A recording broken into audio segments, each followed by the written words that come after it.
আসসালামু আলাইকুম প্রিয় দর্শক, মিলানুর বিডি চ্যানেলে আপনাদের সবাইকে স্বাগতম। আজ আপনাদের মাঝে নিয়ে আসলাম নতুন আলু দিয়ে গরুর মাংসের রেসিপি, বিশাল একটি মজাদার রেসিপি।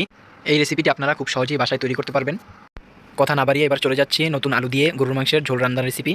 আলু দিয়ে গরুর মাংসের ঝোল রান্নার জন্য আমি গরুর মাংস নিয়েছি 3 কেজি। গরুর মাংসটাকে আমি ছোটো ছোটো টুকরো করে কেটে নিয়েছি।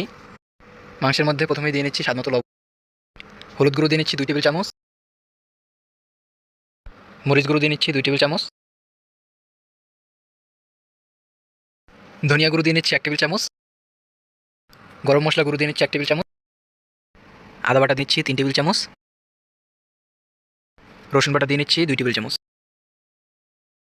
মাংসের মধ্যে টমেটো সস দিয়ে নিচ্ছি 2 টেবিল চামচ, টেস্টিং সল্ট দিয়ে নিচ্ছি 1 চা চামচ, পিস কুচি দিয়ে নিচ্ছি 1 কাপ,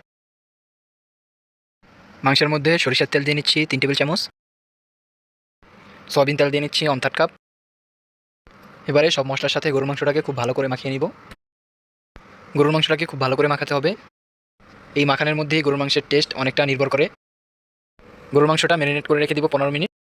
এই মাংস রান্নার জন্য আমি আস্ত মশলা নিয়েছি। এলাচ নিয়েছি 3 পিস, লবঙ্গ 3 পিস, দারচিনি 2 পিস, গোলমরিচ 6-7 পিস ও তেজপাতা 2 পিস। এগুলো এখন মাংসের মধ্যে দিয়ে দিব। মাংস রান্নার জন্য চুলে একটি প্রেশার কুকার দিয়ে নিয়েছি। এবারে প্রেশার কুকারের মধ্যে ম্যারিনেট করে রাখা মাংসগুলো দিয়ে দিব। যে বলে মাংসটা রেখেছি সেই বলটা একটু ধুয়ে সামান্য পানি দিয়ে দিব। পানির সাথে মাংসটা নেড়েচেড়ে ভালো করে মিশিয়ে নিব। এ পর্যায়ে প্রেশার কুকারে ঢাকনা দিয়ে ঢেকে নিব। ঢাকনা দিয়ে ঢেকে মাঝারি আঁচে রান্না করব মাংস সিদ্ধ না হওয়ার আগ পর্যন্ত। মাংসটা 80% সিদ্ধ হয়ে গিয়েছে, এবার ঢাকনাটা উঠিয়ে নিব। মাংসটা নেড়েচেড়ে এর মধ্যে কেটে রাখা নতুন আলু দিয়ে দিব। আলু নিয়েছি আমি 500 গ্রাম। আলুগুলো ছোটো ছোটো টুকরো করে কেটে নিয়েছি। আলু দিয়ে মাংসের সাথে নেড়েচেড়ে ভালো করে মিশিয়ে একটি শীষ না ওঠা পর্যন্ত রান্না করব। এবারে ঢাকনা দিয়ে ঢেকে মাঝারি আঁচে রান্না করব। এবারে প্রেশার কুকারের ঢাকনাটা খুলে নিচ্ছি। মাংসটা আমার পুরোপুরি সিদ্ধ হয়ে গিয়েছে। মাংসের কালারটা অনেক সুন্দর হয়েছে। এবারে মাংসটা নেড়েচেড়ে দিব। মাংসটা তেলানির জন্য চুলায় একটি প্যান দিয়ে নিয়েছি।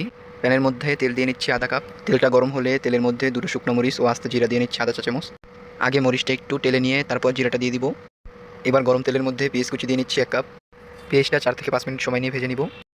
পেঁয়াজটা ভেজে ব্রাউন কালার হয়ে গেলে, এবারে পেঁয়াজটা ব্রাউন কালার হয়ে গিয়েছে, এবার এর মধ্যে রান্না করে রাখা আলু ও গরুর মাংস দিয়ে দিব। নেড়েচেড়ে ভালো করে মিশিয়ে নিব। 2-3 মিনিট জাল করানোর পরে এর মধ্যে ভাজা জিরের গুঁড়ো দিয়ে নিচ্ছি 1 টেবিল চামচ।